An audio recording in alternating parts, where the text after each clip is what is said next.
have a talk before we leave. Don't panic. I just want to talk about before we leave. This is a very interesting top-down city builder, almost survival kind of game, and it has some interesting things going on for it. You're put into this world, you drop down, you have a few of these people, if it were, and you have a couple different buildings that you start with, and from there you have to build out until you build up a city, a civilization, and then eventually conquer worlds. It's quite out there, but well, let's get started. So, step one, you preserve your people. They're fed, they have a job, they're good. Step two, acquire resources. Step out of the boundaries a little bit, get your mine working, but that leads to step three. Now, step three is where you're using these materials to make goods and services for your people. It's a natural progression. You have the wood, you have the metal, well, let's make some tools. With those tools, you can now work with metal to make other items, and it progresses from there. You are gonna want to look outside your own borders. You can grow till super critical mass, and now the next best thing to do is to pick a spot and go colonize that. You research the right things, the right technology, the ability to put together a ship, and when you do, you can then send that ship to another continent. That continent, island, whatever you want to call it, can be your second home, where you put a lot of different resources, perhaps.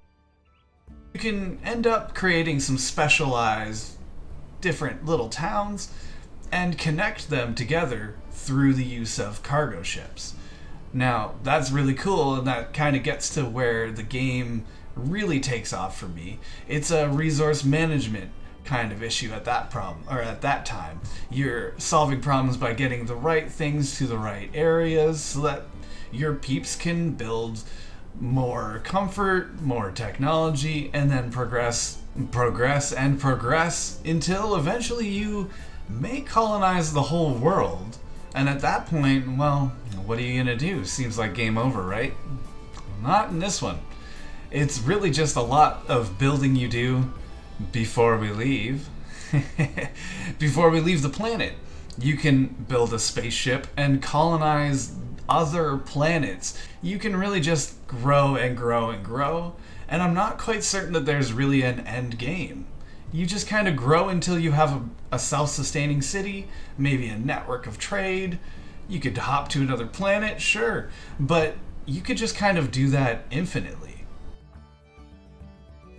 You may think it's quite simple in terms of gameplay, and the visuals go along with that. They really aid that appearance because it's not a very serious looking game. There's kind of a little cartooniness to it. I'm sure you can see that it doesn't quite take itself seriously, and I think that is a positive in this case. You may be able to tell by now, I've had a good time with this game, so I'm just about reached the end of it, but I do need to highlight some of the things that I don't very much enjoy about this. This game doesn't have a whole lot of action. It is such a slow burn, which I do appreciate, but there isn't a whole lot of high pace kind of things you can do. It's not really an enemy to defeat. I think it could have benefited from something like that, but again, not necessary, so it's hard to hold it against this title. But there just seems to be a lack of, well, action. That's really the best way I could put it. When you advance past a certain point, there is what's known as whale attacks. And as interesting as that is, I wish there were more kind of natural disasters, or unnatural in this case perhaps, but I wish there was more things to deal with instead of just managing resources, which can get dry.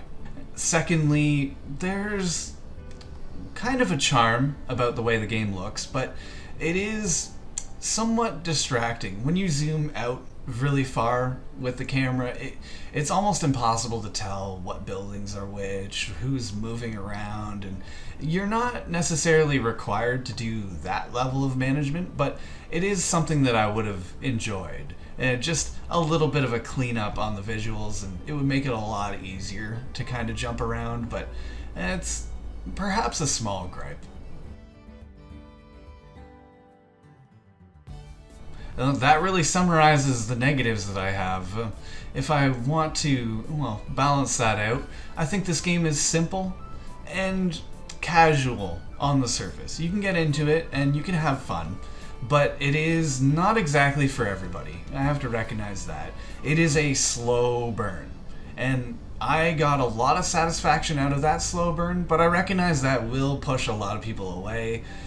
This isn't quite Age of Empires, you know? It's not the war-fighting, action-packed game, but that's not to take away from it. I really appreciate the way this city building works, the intricacies in the different buildings next to each other, and the idea of endless growth.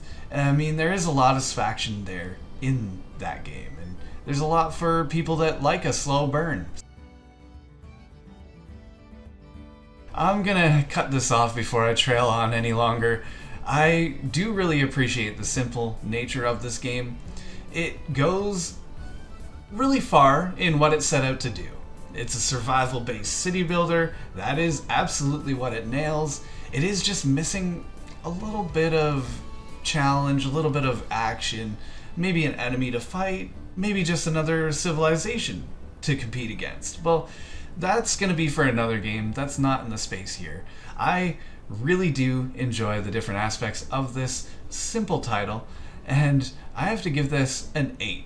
I am quite impressed. Before We Leave is a simplified survival city builder with longevity.